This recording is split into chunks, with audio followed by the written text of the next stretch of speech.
students, myself Dr. Kirti Shriram Kulkarni and I am from Gokhale Education Society's Arts, Commerce and Science College Jawar. So friends, I welcome you all for the SY Basic Chemistry Paper 3 and we have started Unit 2 Classical Method of Analysis. So friends, up till now we have seen that the classical method of analysis are of two types, that is volumetric analysis and gravimetric analysis. So in case of volumetric analysis, we have discussed about the four type of titration, that is neutralization titration, acid base titration, redox titration, precipitation titration and complexometric titration. Then we have discussed about the various indicator theories that are used, and now we are discussing about the indicators which are non-chemical. Means for every reaction it is not possible that we can use a chemical indicator. So instead of that we can use any instrument as an indicator. Okay, so we have started the potentiometric titration. Okay, so in case of potentiometric titration, we have seen that near the equivalence point there is increase in potential of the system. Okay, so up till now in our last lecture we have discussed about this. So see the instrumentation about the potentiometry. Here in potentiometry you have to use two type of cell. One is your reference electrode and one is your indicator electrode. So the reference electrode, it is having always fixed potential, that is 0.242 volt.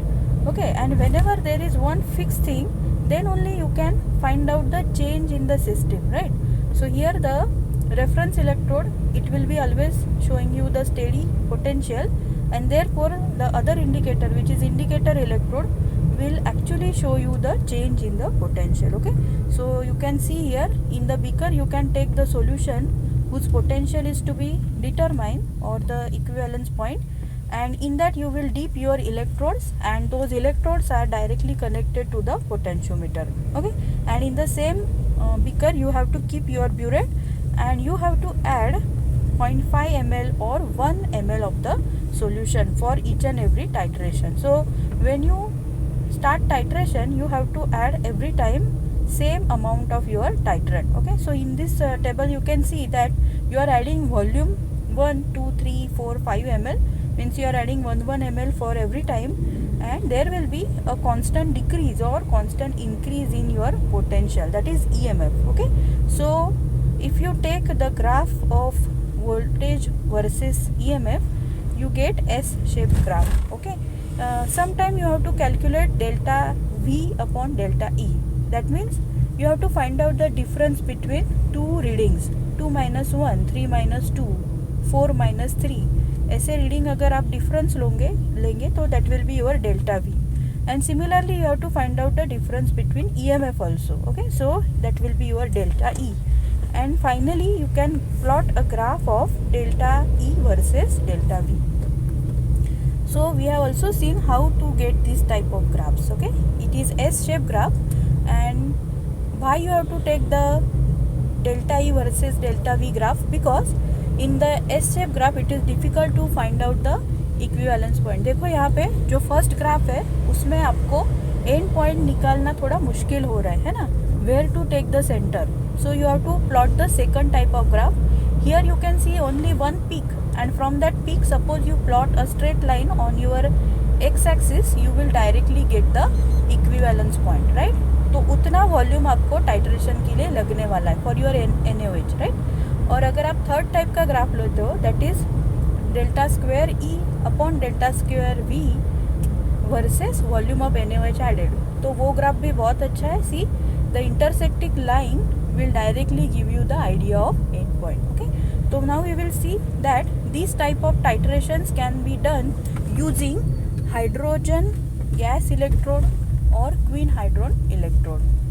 Okay, so here in the first case you can see that the how to make the preparation of the electrode. See the platinum electrode आपको half cell लिखना है ना, तो half cell आपका क्या होगा, half at the left hand side it is your indicator electrode, and at the right hand side it is SCE, that is saturated calomel electrode, which is your reference electrode. तो right hand side में आपका reference electrode है और left hand side में आपका indicator electrode है. Okay, so here you will get this EMF of the cell which is given by E cell. Okay, overall cell का EMF आप कैसे कैलकुलेट करते हो?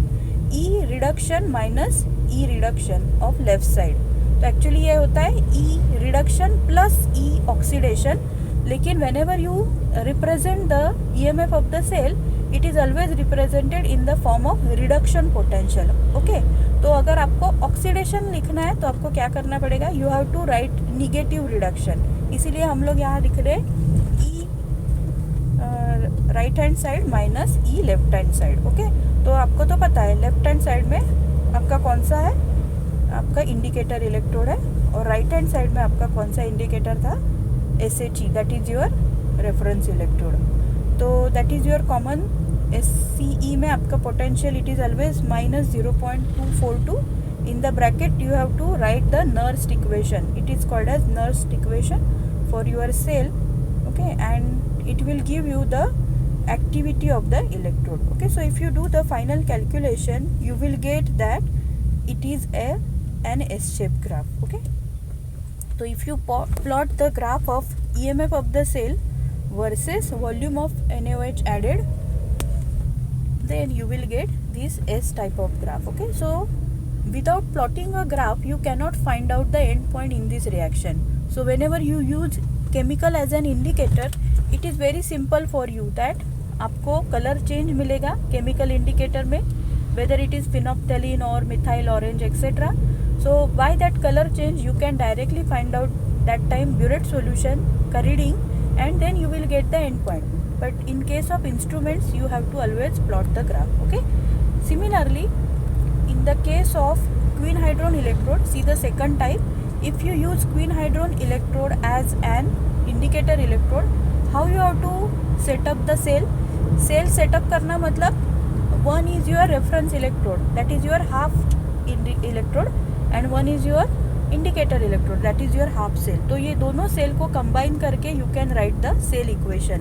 That is here see SCE, that is your half reference electrode. और when you write the double two line, that means अभी आपका next cell, next half cell, definite volume of acid solution. जितना acid solution आपने beaker में लिया है उसका volume that acid. Then Q, H2O, aqueous solution है ना, इसलिए you have to write that. And you are dipping platinum electrode in that. Okay, so anode and cathode. So in this case how to write the EMF of the cell? E cell is equal to E reduction of right hand side electrode minus E reduction of left side electrode. Okay, तो आप अगर ऊपर का reaction देखोगे तो reduction electrode जो आपका right hand side में that is your platinum electrode, minus left hand side में देखो कौन सा है, that is your reference electrode, saturated calomel electrode. Okay, so if you consider the reaction of quinhydrone, it is Q plus 2H plus ions plus 2 electrode. मतलब here is transfer of 2 electrons and it will give you formation of H2Q. Okay, so applying again Nernst equation, you get EQ मतलब आपका total EMF of the cell that is E naught. Okay, जो आपका हमेशा stable रहता है, minus 0.0592/2 log to the base 10 activity of hydrogen और quinhydrone upon activity of Q, that is saturated calomel electrode. Okay, then you have to solve this equation. This is just mathematical part. So if you solve the equation of Nernst, then you will get this type of graph. That is again it will be a reverse S-shaped graph. Okay, तो ये जो activity of electrode है यहाँ पे EQ, that is value of that is 0.7 minus again when you write Nernst equation, it is a constant 0.0592/2 log to the base 10 1 upon activity of H plus ion. Okay, so that is 1 always, and if you put all these value, finally you get in the form of pH equation. That pH equation is 0.452 minus E cell. Okay, that is EMF of the cell. So it is just a mathematical part, but the main important part is formation of graph. So again, if you plot a graph of E cell upon volume of NaOH added, you get this type of graph. Okay, so this is all about the potentiometric titration, which are quite simple, and and the next part is actually your conductometric titrations. Okay, so the next part you will see that in case of conductometric titration also you have to attach a conductivity cell which is kept in a beaker, and in the same beaker you have to take the solution whose concentration is to be determined. Okay, so in the same beaker again you have to write or keep the burette, and from that burette you will add solution drop wise. Okay, so same like potentiometer, here the conductance of the system will change. Okay, and the conductance always depend upon the activity of the ion. Okay, तो जितना dissociation होगा ions का उतना conductivity बढ़ेगा. Okay, so how that conductivity cell is working and how to plot the graph of conductometric titrations, that we will discuss in our next lecture. Okay, till that take care and stay safe. Thank you.